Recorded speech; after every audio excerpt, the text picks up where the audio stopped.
Akkam ooltan dhaggeeffattoota keenya dhaggeeffattoota YouTube Fayyoo Jaalalaaf akkasumas Facebook Fayyoo Jaalalaa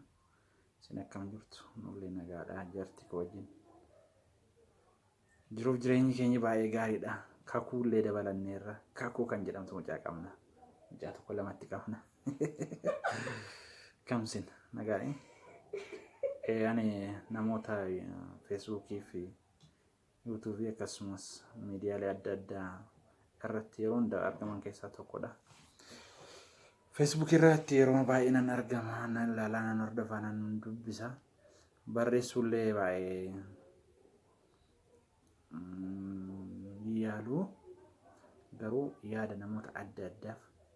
namoota akkamiitu akka yeroo baay'ee Facebook irratti argaman sheerii koomentii warra godhan nan laala jechuudha yeroo baay'ee nan laala ispeeshaalii shamarran keenya naannoo biyya arabaa kan hojjetan baay'inaan feesbuukii yuutuubii miidiyaalee adda addaa irratti argamu hin hordofu sheeriin godhu koomentiin godhu yaada adda addaas yaada garaa garaa yaada ciccimoo ta'an kan nama jabeessan yaada beekumsa irratti hundaa'e kan beekumsa namaa kennu kan qalbii namaa diddiiru hin dhiyeessu. Shamarran keenya kun garuu yeroo baay'ee shamarran mimmiidhagoo ta'an waan inni dubbatan akka nadhii dammaa mi'aawu kan afaan isaanii keessa dammi burqu shamarran keenya kun yeroo baay'ee gara biyya arabaa irratti hojjetu achi jiraatu jireenya isaanii baay'ee achi godhatu. Kunis dandeettii fi beekumsa dhabuu isaanii barumsa barachuu dhabuu isaanii osoo hin taane haala yeroo ammaa maatiinis ta'e abbaa warraa isaanii jaalalleewwan isaanii keessatti ilaalcha qabanidha. Shamarran naannoo kana deemanii qabeenya horannaa hin guddannaa hin jijjiiramna jedhanii yaadan. Shamarran keenya kun garuu beekumsa cimaa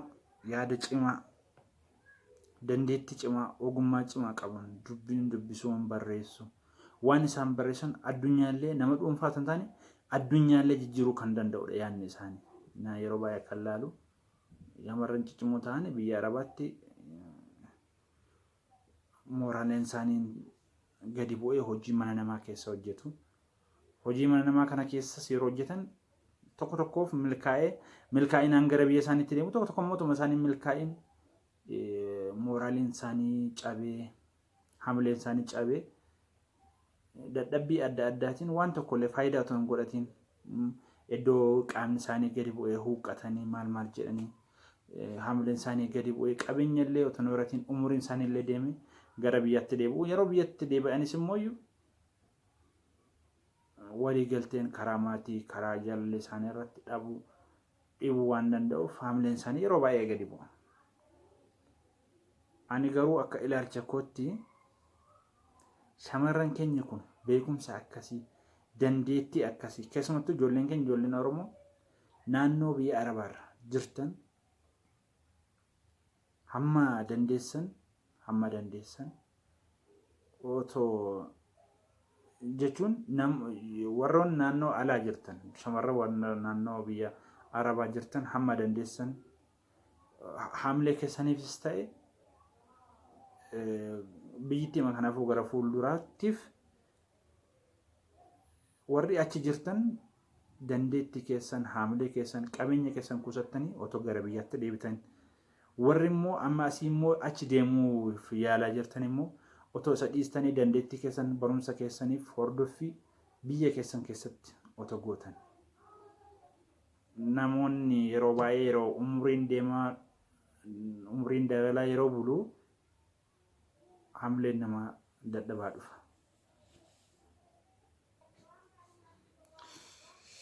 Kanaaf waan ani taajjabee shamarran keenya shamarran ijoolleen Oromoo baay'ee miidhagoo babbareedduu ta'an hamileen isaanii cimoo wajjin jiraachuufillee warri baay'een namatti babbareedan yaada cimaa hamilee cimaa warri qaban beekumsa cimaa barumsa cimaa qabdi ijoolleen keenya ijoolleen kun otoo garatti deebi'anii gara biyyaatti deebi'anii jireenya horatanii gara jireenyaatti deebi'an jiruuf jireenya isaanii biyya kana keessatti godhatanii jaarsa isaanii maatii isaanii wajjin jiraatan warri heerumni illee heerumanii dafanii gara biyyaatti deebi'anii heerumanii ijoollee godhatanii otoo jiraatan yaada jedhuun qabaa waan an balleesse yoo jiraadhe ismarratti naaf kolchaan jedha.